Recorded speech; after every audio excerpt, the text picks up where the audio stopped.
इंसान के जीवन च पूर्णता भी उदों ही आती है, इंसान का जीवन भी पूर्ण उदों ही होंदा जदों इंसान नूं गुरु चरणों नाल जुड़न का मौका मिलता है।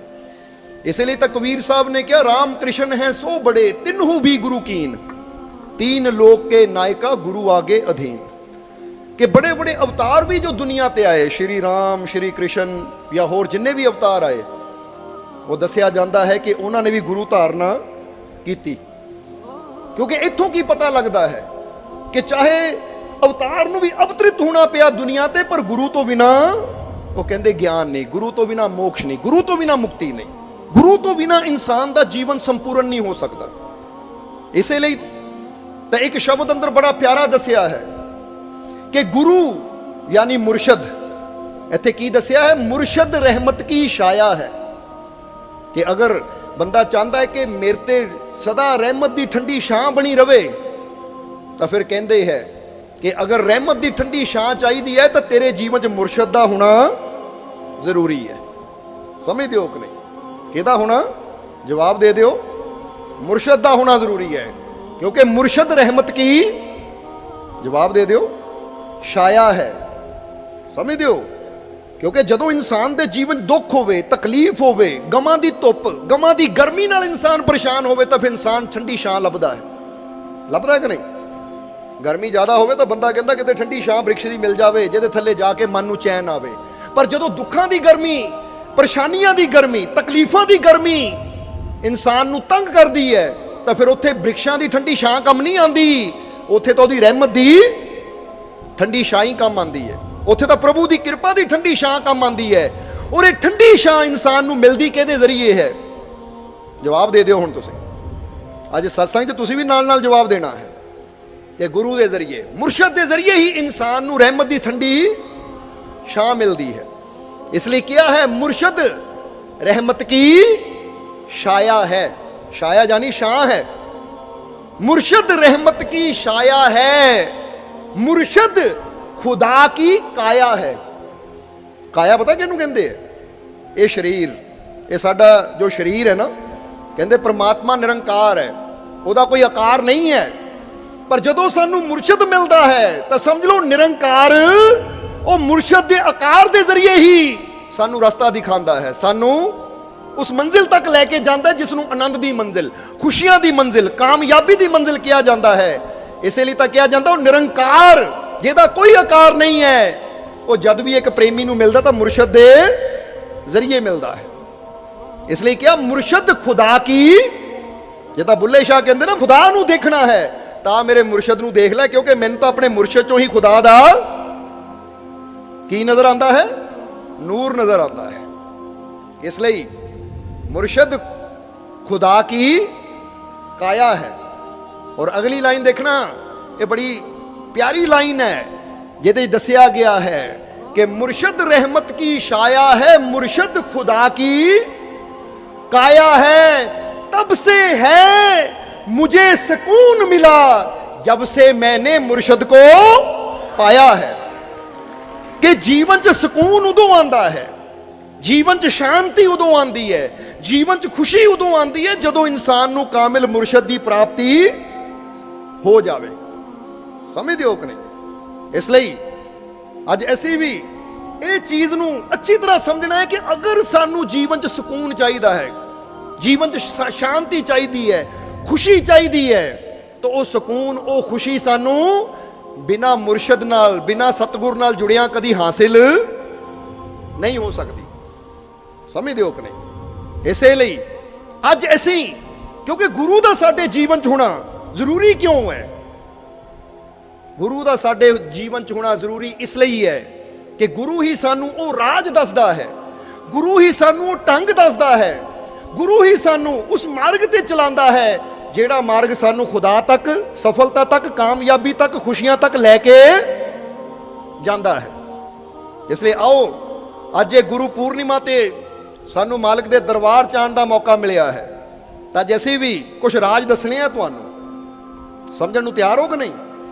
क्योंकि कुछ राज, कुछ ऐसे राज, कुछ ऐसियां चीज़ां, कुछ ऐसे इशारे, राज का मतलब की हुंदा है कि कुछ ऐसे ढंग हुंदे हैं जिंदगी जीण दे, कुछ ऐसियां रमज़ां हुंदियां जिंदगी जीण दियां कि अगर असी उन्होंने समझ लीए तो साडा दुनिया ते आना सफल हो जाता है। समझते हो कि नहीं?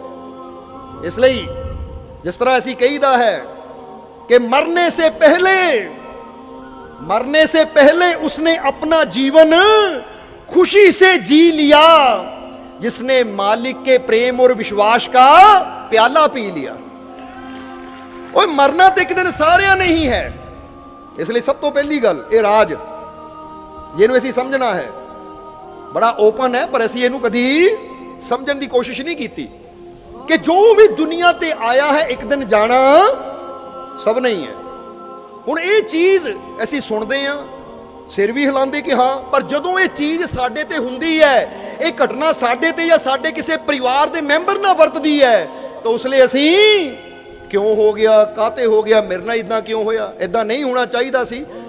तो सब तो पहला एक चीज समझो कि जो आया उसने जाना। हुण असी मौत नूं नहीं बदल सकते, पर असी वो कला सीख सकते हैं कि जब तक साडे श्वास है, जब तक साडी जिंदगी है, असी अपनी जिंदगी नूं सुकून, खुशी, आनंद नाल किदां जी सकते हैं। इसलिए मरने से पहले जरा हुण गौर करना, मरने से पहले उसने जिसने खुशी से जी लिया। केड़ा जीना सीखदा है मरण तो पहला खुशी नाल? जिसने मालिक के प्रेम और विश्वास का प्याला पी लिया। क्योंकि जिन्हों अपने मालिक ते विश्वास है, जो अपने मालिक नाल प्यार करता है, फिर ओदा एक एक पल चिंता करदियां, टेंशन लैंदियां, फिक्र करदियां नहीं गुजरदा, बल्कि ओदा एक एक पल जीवन का आनंद लैंदियां गुजरदा है। वो एक एक पल का आनंद लेंदा है, वो एक एक पल च शुकराना करता है। वो कहता जो मौत आएगी देखिया जाएगा, वो मरना तो एक दिन है, पर जिन्ने श्वास, जिन्ने पल, जिन्नियां घड़ियां, जिन्ने दिन मेरे को है, ये हर दिन का मैं पूरा आनंद लेना है। अपने जीवन नू ऐसा बनाना है कि जदों दुनिया तो जावां तो दुनिया मैनू याद करे। समझते हो कि नहीं? और ऐसी कई बार दसी था, याद भी दो ढंग नाल कीता जाता है। एक इंसान इस ढंग नाल याद करता कि बंदा बहुत बुरा सी, जिदा कोई कंस नू भी याद करता है, पर किस रूप में कि कंस पापी सी। तो श्री कृष्ण नू भी याद किया जाता है, पर किस रूप में? भगवान के रूप च, अच्छाई के रूप च। सो इसी तरह दुनिया ते अच्छाई के रूप च भी असी अपनी पहचान बना सकते हैं, तो बुराई के रूप च भी अपनी पहचान बना सकते हैं। ये हुण असी फैसला करना है कि परमात्मा ने सानू जिंदगी तो दे दी, जीवन दे दिता, हुण असी ये जीवन नू जीना किस तरह है? अच्छाई के रूप च अपनी पहचान बनानी है, दूजियां दी नज़रां च, दूजियां दे दिलां च, या फिर एक बुरे इंसान के रूप च। इसलिए जे मालिक दे प्यारे हो ना, तो अपने आप नाल वादा करो कि अपना जीवन इस तरह जीना है, इस तरह का अपने आप नू बनाना है कि जिहड़ा भी मैनू मिले, जिस नाल भी मेरी मुलाकात होवे, मैं बेशक चला जावां, पर उहदे दिल च मेरी एक ऐसी छवि बन जावे कि इंसान बहुत अच्छा है, या इंसान बहुत अच्छा सी। जदों ऐसे बनोगे तुसी, तो सब तो ज्यादा गर्व सानू होएगा कि देखो साडे प्यारे, इन्हां ते अच्छाई दा रंग चढ़िया होया है, इन्हां ते नेकी दा रंग चढ़िया होया है। क्योंकि सब तो ज्यादा खुशी सानू होएगी, गर्व होएगा सानू कि साडे प्यारियां ते ये रंग चढ़िया है कि अच्छा बोल दे, अच्छा कर्म करते जा रहे हैं। और जिस तरह दसिया है कि अज कुछ राज हुण समझण नूं तैयार हो कि नहीं? तो एक शब्द अंदर बड़ा प्यारा आया है कि सख्त पत्थरों के अंदर भी नरम कीड़े पाए जाते हैं। पत्थर अंदर कभी कीड़े देखे? निके निके कीड़े होंदे है, और माड़े हाथ लाओ तो उद्दी फिस जाते। फिस जाने का मतलब उद्दी माड़े टच करो तो मसली दो, इन्ने नाजुक होंदे है, इन्ने नरम होंदे है, पर बाहरों पत्थर किन्ना सख्त कि हथौड़ी की चोट मारो तो एक बार तो टुटे ही ना। तो अंदर कीड़े किन्ने कह दो, नरम और नाजुक। हुण दसिया गया है कि सख्त पत्थरों के अंदर भी नरम कीड़े पाए जाते हैं, काले कोयले के अंदर भी चमकदार हीरे पाए जाते हैं। सख्त पत्थर के अंदर भी नरम कीड़े पाए जाते हैं, काले कोयले के अंदर भी चमकदार हीरे पाए जाते हैं। जिसको समझकर जिंदगी ही बदल जाती है, फकीरों की सोहबत में वो राज बताए जाते हैं। ਹੁਣ ਸਭ ਤੋਂ ਪਹਿਲਾ ਰਾਜ ਜੋ ਸਮਝਣਾ ਆਇਆ ਸੀ, ਕਿਉਂਕਿ ਫਕੀਰਾਂ ਦੀ ਸੋਭਤ 'ਚ ਹੀ ਉਹ ਰਾਜ ਬਤਾਏ ਜਾਂਦੇ ਐ, ਫਕੀਰਾਂ ਦੀ ਸੋਭਤ 'ਚ ਹੀ ਉਹ ਰਾਜ ਦੱਸੇ ਜਾਂਦੇ ਆ ਜਿਹਦੇ ਨਾਲ ਇਨਸਾਨ ਦੀ ਜ਼ਿੰਦਗੀ 'ਚ ਬਦਲਾਵ, ਇਨਸਾਨ ਦਾ ਜੀਵਨ ਬਦਲਦਾ ਹੈ।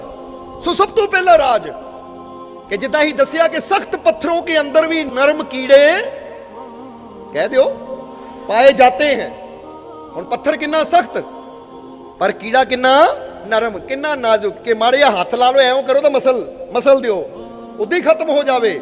ਪਰ ਇੱਡੇ ਸਖਤ ਪੱਥਰ ਅੰਦਰ ਵੀ ਪ੍ਰਮਾਤਮਾ ਉਹਦੀ ਹਿਫਾਜ਼ਤ ਕਰਦਾ ਹੈ, ਉਹਨੂੰ ਰਿਜ਼ਕ ਦਿੰਦਾ ਹੈ। ਸੋ ਸਭ ਤੋਂ ਪਹਿਲਾਂ ਰਾਜ ਇਹ ਸਮਝ ਲਓ ਕਿ ਕਈ ਵਾਰ ਇਨਸਾਨ ਆਪਣੇ ਜੀਵਨ ਨੂੰ ਲੈ ਕੇ ਇੰਨਾ ਨਿਰਾਸ਼ ਹੋ ਜਾਂਦਾ ਹੈ, ਇੰਨਾ ਉਦਾਸ ਹੋ ਜਾਂਦਾ ਹੈ ਕਿ ਮੇਰੇ ਤਾਂ ਹਾਲਾਤ ਹੀ ਬੜੇ ਸਖਤ ਹੈ, ਮੇਰੇ ਤਾਂ ਮੁਸ਼ਕਲਾਂ ਹੀ ਬਹੁਤ ਬੜੀਆਂ ਹੈ, ਮੇਰੀਆਂ ਤਾਂ ਪਰੇਸ਼ਾਨੀਆਂ ਹੀ ਬੜੀਆਂ, ਮੇਰਾ ਦਰਦ ਹੀ ਬਹੁਤ ਹੈ। ਕਈ ਕਹਿੰਦੇ ਨਾ ਉਹ ਭਾਈ ਮੇਰਾ ਤਾਂ ਦਰਦ ਬੜਾ ਸਖਤ ਹੈ, ਬਹੁਤ ਮਜ਼ਬੂਤ, ਜਿੱਦਾਂ ਬੰਦਾ ਕਹਿੰਦਾ ਮੇਰੀ ਜ਼ਿੰਦਗੀ ਪਰੇਸ਼ਾਨੀਆਂ ਨਾਲ ਭਰੀ ਹੋਈ ਹੈ, ਮੇਰਾ ਜੀਵਨ ਦੁੱਖਾਂ ਨਾਲ ਭਰਿਆ ਹੋਇਆ ਹੈ, ਮੇਰਾ ਜੀਵਨ ਤਕਲੀਫਾਂ ਨਾਲ ਭਰਿਆ ਹੋਇਆ ਹੈ, ਜਾਂ ਮੈਨੂੰ ਆਹ ਬਿਮਾਰੀ ਨੇ ਘੇਰਾ ਪਾਇਆ ਹੈ।